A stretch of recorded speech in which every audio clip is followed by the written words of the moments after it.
সকলোৰে প্ৰতি কৃতজ্ঞ আৰু মই নিজে আচলতে নিজে বুজি পোৱা নাছিলোঁ যে মোৰ কাষত এজন ভগৱানৰ আত্মা আছিল। গতিকে আমি চাগে সিমানখিনিলৈকে চিনিয়ে পোৱা নাছিলোঁ জুবিনক, কিন্তু ইমানখিনি মৰম আদৰ নহ'লে মানুহ দিব নোৱাৰে। আৰু জুবিনৰ মানুহক যেনেকৈ ভাল পাইছিল সেই মৰম আদৰ মানে আমি ভাবিব নোৱাৰা ধৰণে আমি পাইছোঁ, দেখিছোঁ। আৰু সেইকাৰণে মই চিৰকৃতজ্ঞ গোটেই বিশ্ববাসীৰ ওচৰত, গোটেই বিশ্ববাসীৰ ওচৰত ইমান মৰম বিচাৰ ক'ৰ পৰা কেনেকৈ কোন আমেৰিকাৰ পৰা লণ্ডনৰ পৰা আহি ওলাইছোঁ মই নিজে আচৰিত।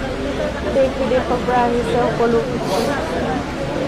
জুবিনৰ প্ৰতি সেয়াই মৰম। আৰু এজন শিল্পীয়ে যি পাব লাগে মই ভাবিছোঁ, যেনেকৈ কৈছিল জুবিনে মোৰ জাতি নাই মোৰ ধৰ্ম নাই, তেনেকৈ সকলোৱে দিছে।